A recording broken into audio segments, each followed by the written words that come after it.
Hello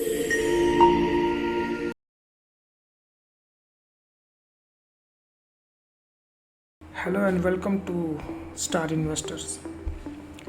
Nifty analysis के एक और वीडियो में आप सभी का स्वागत है। तो ट्रेडर्स, कैसा था आज आपका दिन? आई होप आज थोड़ा मूवमेंट मिला होगा, क्योंकि वॉलेटाइल सेशन था, दोनों तरफ मूवमेंट दिया है मार्केट ने, और जो प्रेडिक्शन हमने किया था उसके हिसाब से चल रहा है। तो जैसा कि हम स्टार्ट करते हैं डेली चार्ट से, चलिए डेली चार्ट पे देखते हैं। एक थोड़ी सी इम्पोर्टेंस बात आपको बतानी है टेक्निकल लेवल पे। ये जो कैंडल बनी है ना आज, this is called hanging man. अब हैंगिंग मैन और हैमर दिखने में एग्जैक्टली सेम होते हैं, लेकिन उनकी पोजीशन डिसाइड करती है वो कैसे काम करता है। अगर यही कैंडल यहाँ पे बॉटम में कहीं बनती है तो वो पॉजिटिव काउंट होती है, उसको हैंगिंग मैन की बजाय हम लोग हैमर बोलते हैं। और वैसे ही कैंडल अगर किसी चार्ट के अप ट्रेंड के बाद एक टॉप में बनती है तो उसको हैंगिंग मैन बोलते हैं, और ये एक बेरिश ट्रेंड यहाँ पे शो करती है। अब तो क्या मार्केट बेरिश हो जाएगा? नहीं, मार्केट बेरिश नहीं होगा। मार्केट में ये सिम्टम्स आज दिखाया है कि एक थोड़ा सा सेलर्स यहाँ पे हावी होने की कोशिश कर रहे हैं। अब वो हम आपको एक कैंडल का मीनिंग अगर आप ठीक से समझो, गैप अप ओपन हुआ, गैप अप ओपन के बाद सेलर्स ने बहुत प्रेशर डाल के मार्केट को नीचे लेके आया, लेकिन एट द एंड बायर्स ने फिर से पुल बैक किया है। लेकिन फिर भी ये सेंटीमेंट्स निगेटिव काउंट होता है। किसी भी अप ट्रेंड के टॉप में अगर कोई हैंगिंग मैन कैंडल बनती है तो रिवर्सल का चांसेस वहाँ पे होता है, लेकिन इसके लिए हमको एक कंफर्मेशन चाहिए होगा, एक रिवर्सल कैंडल चाहिए, इसके नीचे चाहिए थोड़ा सा, तो मे बी यहाँ पे कंसोलिडेट करके फिर हम लोग ऊपर जाएंगे। लेकिन ये जो कैंडल बनी है ना, वो बहुत इंपॉर्टेंट कैंडल बनी है आज के लिए। तो भले वो यहाँ से आपको स्ट्रेंथ दिख रही है, विक्स बड़ा दिख रहा है कि बायर्स ने उसको डोमिनेट किया, ऊपर लेके गया, लेकिन यहाँ पे ये पता चल रहा है कि स्टार्टिंग से पूरा दिन मार्केट में सेलर हावी थे, उन्होंने डोमिनेट करने की कोशिश कर ली, लेकिन वो नहीं हो पाया, तो शायद उन्होंने अपनी शॉर्ट्स को कवर करके मार्केट को छोड़ दिया एंड में। फ्रेश बाइंग आज भी नहीं थी मार्केट में, आज भी शॉर्ट कवरिंग ही थी। लेकिन अब एक ऐसा लगता है कि गाड़ी का फ्यूल जो है ना, वो थोड़ा ख़त्म होने को आया है। अब ये सेंटिमेंट्स ऐसा लग रहा है इस कैंडल के बाद। ठीक है, हमारा टारगेट ज़्यादा दूर नहीं है, यहाँ से 100 पॉइंट का और रेंज हमारे पास है, 100-125 पॉइंट का इस जोन में आने के लिए। तो हम लोग इसी टारगेट की बात करें, तो हमने ये नहीं कहा कि इसको ब्रेक करके जाएंगे, लेकिन ये टारगेट हमने ये रखा हुआ है। तो अभी भी इंटैक्ट है, कोई इशू नहीं है। देखते हैं कल फॉलोअप मिलता है नहीं मिलता है, क्योंकि डेली क्या हो रहा है ना, अब डेली हम लोग को यहाँ से आप देखेंगे ना, डेली गैप अप ओपनिंग है, गैप अप ओपन हो रहा है डेली, और उसको सस्टेन भी कर रहा है। आज भी सस्टेन किया, गैप अप ओपन हुआ, लेकिन प्रेशर था मार्केट पे, वो मार्केट को प्रेशर था, नीचे लाया, फिर एंड में कवर कर लिया। तो इस कैंडल पे नज़र बनाइए और बना के रखिए। तो आने वाला दिन हमको कल थोड़ा इम्पोर्टेंट है, वीकली कैंडल का लास्ट दिन है, तो मे बी एक कैंडल कैसी बनती है वो हम कल देखेंगे। तो वीकली चार्ट पे भी हम कल बात करेंगे, क्योंकि कल वीकली कैंडल क्लोज होगी। तो कल इसका अगर फॉलोअप नहीं आता है या कंटिन्यूशन में जाता है तो कोई इशू नहीं है, निकल जाएंगे। लेकिन जो पैटर्न जो था आपको बताना ज़रूरी था, इसलिए बता दिया। अब चलिए इंट्राडे में हम देखते हैं 15 मिनट के टाइम फ्रेम पे क्या प्रेडिक्शन था, क्या हुआ है, और उसमें आपको ये जो वोलेटिलिटी ये जो दिख रहा है ना आपको विक्स, और ये अच्छी तरह से वहाँ पे समझ में आएगा कि कितना वोलेटिल मार्केट में आज हुआ है। तो ट्रेडर्स, ये है आपका 15 मिनट्स का टाइम फ्रेम। चलिए इस पर आज का इंट्राडे समझने की कोशिश करते हैं। अब कल हमने ये कहा था कि अगर फ्लैट ओपन होके इस ट्रेंड लाइन के ऊपर अगर मार्केट निकलता है तो प्राइस एक्शन देके हम लोग बाइंग में जाएंगे, ठीक है। और अगर गैप अप ओपन होता है, गैप अप ओपन होने के बाद में अगर वो प्राइस रिट्रेस होके यहाँ पे आता है, तो यहाँ से कोई प्राइस एक्शन बनाता है तो हम लोग फिर बाइंग में जाएंगे, ठीक है। और फ्लैट ओपन होके नीचे जाता है तो हमने ये नीचे के भी टारगेट दिए थे। तो चलिए अब फिलहाल तो ऊपर की बात करेंगे। आज गैप अप ओपन हुआ, लेकिन उसके बाद इमीडिएटली रिट्रेस नहीं हुआ है, मार्केट ने पूरा दिन आपको होल्ड कराया है, और उसके बाद आखिर में रिट्रेस किया है एक सेकेंड सेशन में 1 बजे के बाद, और फिर वहाँ से एक रिवर्स आया है। अब क्या हो रहा है ना यहाँ पे, अगर आप देखें तो ये जो ओपनिंग रेंज है, ओपनिंग रेंज में एक जोन में मार्केट फंस गया था। इनसाइड बार बोलते हैं इसको, इनसाइड बार। इनसाइड बार में क्या होता है ना, एक बड़ी कैंडल बनती है और उस कैंडल के अंदर आने वाली सारी कैंडल्स बनती है, ना ऊपर का ट्रेंड वो क्रॉस करता है, ऊपर का हाई, ना नीचे का, तो लो क्रॉस करता है। तो ये जो एक इनसाइड बार होता है ना, ये मैं आपको दिखा देता हूँ एक बॉक्स में, ठीक है। ये एक इनसाइड बार है, इसके अंदर सारी कैंडल्स, जब इसको ब्रेक करता है मार्केट, अप साइड में करे या डाउन साइड में, तो उस तरफ का मूवमेंट शुरू हो जाता है। तो ये इनसाइड बार इसने ब्रेक किया यहाँ पे, ठीक है। हमने इसमें एक ट्रेड जनरेट किया और थोड़ा सा रिट्रेस हुआ, बाद में हमारा टारगेट यहाँ पे अचीव हो गया।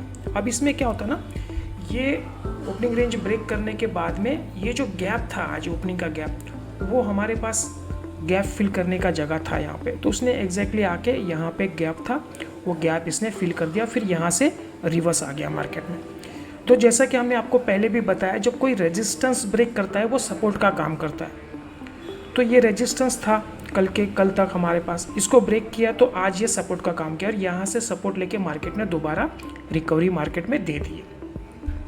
तो एक इनसाइड बार कैंडल पैटर्न होता है, आप बहुत सारे इंट्राडे में ट्रेड करने वाले लोग इसको यूज़ करते हैं, आप इसको ट्रैक कर सकते हैं। तो जो साइड पे ब्रेकआउट आता है, आप उसमें एक 1:1 का टारगेट, 1:2 भी मिल जाता है कभी कभार, लेकिन आप छोटे स्टॉप लॉस पे इसमें एक ट्रेड ले सकते हैं। तो अब देखिए क्या हुआ यहाँ पे, अब मैं इसको हटा देता हूँ। तो यहाँ से गैप अप हुआ, जैसे हमने कहा था कि यहाँ तक आएगा, रेजिस्टेंस को गैप अप होने के बाद में यहाँ पे रिट्रेस्ट होगा, रिट्रेस्ट हुआ यहाँ पे, और उसके बाद यहाँ से बाइंग भी मार्केट में आया, लेकिन ये लास्ट के आधे एक घंटे में हुआ है।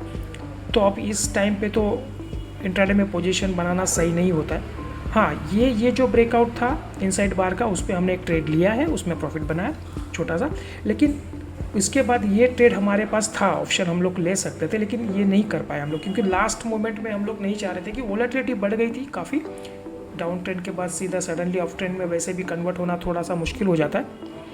तो सपोर्ट था हमारे पास, एक छोटा स्टॉप लॉस रख के हम लोग ले सकते थे। अगर यही पोजीशन अगर यहाँ कहीं होती ना, तो हम लोग इसमें डेफिनेटली ट्रेड करते, पर ये एंड ऑफ द डे के आसपास था, तो हमने थोड़ा इसको अवॉइड किया। वॉलेटिलिटी बहुत है, तो आप जो वो कैंडल हमने जो आपको बताई डे में जो कैंडल बनी है, तो ये कैंडल आप यहाँ पे समझिए, ये कैंडल का ओपन था, उस डे वाली कैंडल की बात कर रहा हूँ मैं, और उसके बाद वो कैंडल रेड कैंडल बनी है यहाँ तक, तो पूरी रेड कैंडल बनी है, आप उसको इमेजिन कर सकते हैं। और उसके बाद बायर्स ने फिर यहाँ पे रिकवरी, अब इसमें बायर्स भी हैं थोड़े बहुत, और जो इन्होंने शॉर्ट किया था वो लोग भी इसके अंदर है, तो ये कैंडल रिवर्सल यहाँ पे आ गया, तो जाके वो हैंगिंग मैन बनाए। तो इसका मतलब आप यहाँ पे अच्छी से समझ सकते हैं कि पूरा दिन, मतलब मार्केट का 80% डोमिनेंस आज सेलर्स के पास था, मार्केट को उन्होंने ऊपर जाने नहीं दिया। तो अब ये पता चल रहा है कि मार्केट में सेलर्स धीरे धीरे एक्टिव हो रहे हैं, ठीक है। तो अब ये कल के लिए हमको फॉलोअप कैंडल चाहिए, अगर वो हाई ब्रेक करके ऊपर निकल जाती है तो कोई इशू नहीं है, कैंडल बनती रहती है, लेकिन वो एक बहुत इम्पॉर्टेंट लेवल पे वो कैंडल बनी है। तो आपको थोड़ा सा, अगर आप इंट्राडे ट्रेडिंग करते हैं तो आपको थोड़े से कैंडल स्टिक पैटर्न समझने पड़ेंगे थोड़े से, और क्या कैसे वो काम करते हैं वो थोड़ा सा आपको स्टडी करना पड़ेगा, वो आपको इंट्राडे ट्रेडिंग में बहुत हेल्प करेगा, बहुत सारी चीज़ें उसमें होती हैं।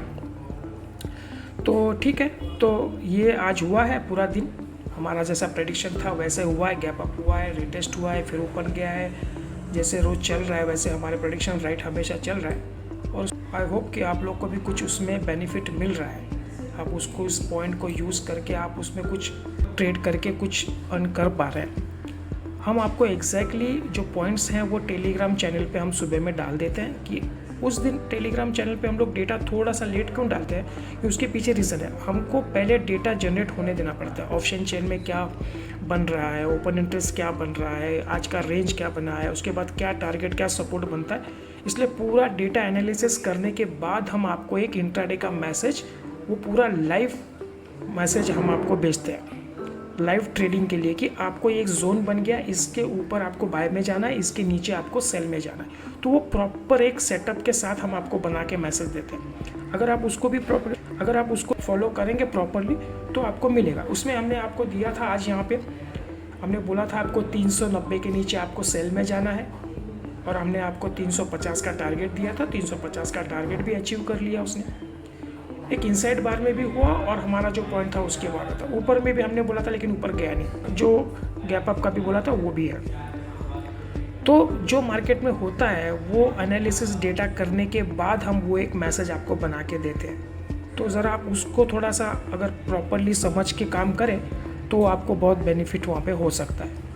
ठीक है, तो अब देखना है हमको। ये तो हुआ आज का। अब कल क्या लगता है, कल के लिए हमारे पास क्या पॉइंट्स हैं उसके पर बात कर लेते हैं। तो अब देखिए अभी क्लोजिंग यहाँ पे आई है 420 के आसपास। अब क्या करना है, अगर हमारे पास 3 सिनारियो होते हैं रोज़ के लिए, flat opening, gap up opening, gap down opening, इसके अलावा कुछ नहीं है मार्केट में। ठीक है, तो अगर मान लीजिए कल फ्लैट ओपनिंग होता है, यहाँ पे फ्लैट ओपनिंग होता है, तो आपको देखना है कि अगर ये रेंज ब्रेकआउट करता है जो आज का जो हाई बनाया है, मैं इसमें एक लाइन डाल देता हूँ ताकि वो कल आपको समझने में आसानी हो। यहाँ पे एक लाइन हम लोग बना के रखते हैं। ठीक है, ये रेंज है, आप इसको मार्क करके रखिए। अगर फ्लैट ओपन हो के मार्केट इसके ऊपर निकलता है प्राइस एक्शन करके तो हम लोग बाइंग में जाएंगे। अब बाइंग में जाएंगे तो क्या है, 445 450 का आसपास है, और हमने आपको बोला है 530 का ये रेंज है हमारा, 530 का, यानी आपके पास 80 पॉइंट का जगह है, या 550 आप राउंड फिगर पकड़ लीजिए, एक 100 पॉइंट का रेंज हमारे पास है। हम लोग इसको प्राइस एक्शन देख के यहाँ पे इस टारगेट के लिए हम लोग जाएंगे। ठीक है, तो ये थोड़ा सा ऊपर नीचे करता हुआ यहाँ पे आपका ये टारगेट के पास जा सकते हैं। तो ये हो गया अप ट्रेंड में अगर फ्लैट ओपन होता है। तो अगर गैप अप ओपन होता है तो गैप अप ओपन में हम लोग क्या करते हैं आपको पता है। गैप अप ओपन होता है तो हम लोग इमीडिएटली ट्रेड में एंट्री नहीं करते हैं, हम लोग उसको रिट्रेस होने देते हैं। रिट्रेस होके जो ये रेजिस्टेंस था उसका सपोर्ट का काम करता है, यहाँ से कोई प्राइस एक्शन पॉजिटिव बनता है तो हम लोग इसमें बाय में जाते हैं, या फिर यहाँ पे कोई एक रेंज बनाता है उसके उस रेंज को ब्रेक करता है तो हम लोग बाय में जाते हैं। तो ये गैप अप में ये करना है आपको, थोड़ा सा रिट्रेस होने का वेट करना है। अब फ्लैट ओपनिंग होने के बाद अगर नीचे चलता है मार्केट, तो नीचे चलता है तो देखिए ये जो अभी ये रेजिस्टेंस था ये सपोर्ट का काम आज किया इसने, तो कल भी ये सपोर्ट का काम करेगा। तो मार्केट अप ट्रेंड में है, हम लोग डाउन ट्रेंड का सौदा नहीं लेंगे। अगर ये जाता है इसको जाने दीजिए, फ्लैट ओपन होके यहाँ पे आता है, यहाँ पे सपोर्ट लेता है, फिर यहाँ से कोई प्राइस एक्शन या कोई कैंडलस्टिक पैटर्न बनाता है तो हम लोग इसमें बाय में जाएंगे। अब फिलहाल बाई के सौदे पे ही आप ध्यान रखिए। और दूसरा चीज़ क्या होता है, अगर मान लो कि गैप डाउन होता है, अब ये 420 से लेके ये 345, ये 75 पॉइंट्स हमारे पास है। अगर मान लो 75 पॉइंट्स यहाँ पे या 70 पॉइंट गैप डाउन होता है, यहाँ पे कहीं ओपन होता है, तो हमको देखना है कि ये सपोर्ट पे ये कैसे काम कर रहा है, इस लेवल पे वो क्या कर रहा है। अगर यहाँ पे सपोर्ट लेके ये थोड़ा सा नीचे जाके फिर सपोर्ट इस कैंडल के अंदर आ जाता है, लाइन के अंदर फिर निकलता है, तो हम लोग बाइंग में जाएंगे। अगर यहाँ पे ब्रेक करता है, थोड़ा सा रिट्रेस करता है, फिर नीचे जाता है, तो ये स्विंग लो ब्रेक करता है तो हम लोग सेलिंग में जाएंगे। ठीक है, तो सेलिंग में जाएंगे। तो इसके बाद हमारा अगर फ्लैट ओपन हो गया तो पहला टारगेट तो ये है डाउन में हमारा 340 345 का। इसके नीचे हम लोग जाते हैं तो हम लोग ये टारगेट पे जाएंगे, ये है आपका 280। ये शायद हमने आपको आज भी टारगेट दिया था, ये 280 का सेकंड टारगेट हमारा रहेगा, और ये लास्ट टारगेट रहेगा 240 के आसपास का। ठीक है, तो ये डाउन ट्रेंड में है। अप ट्रेंड में यही हमारा है, यहाँ से हम लोग को 100 पॉइंट का रेंज है। अब कैसे करता है वो मूवमेंट हम लोग देखेंगे, और बाकी जो कल डेटा सुबह में आएगा उस डेटा के हिसाब से हम आपको एक लाइव मार्केट में मैसेज जो डालते हैं वो हम लोग दे देंगे। उसमें आपको एग्जैक्टली और पॉइंट क्लियरिटी के साथ मेंशन करेंगे, और क्या ट्रेंड है वो भी हम लोग आपको प्रॉपरली बता देंगे।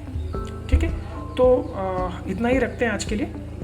अब देख लीजिए, वीडियो थोड़ी सी बड़ी हो गई है आज, लेकिन इन्फॉर्मेशन ज़्यादा था और कुछ आपको समझाना भी था इसके वजह से। तो मिलते हैं अगली वीडियो में, आज के लिए इतना ही। Thank you.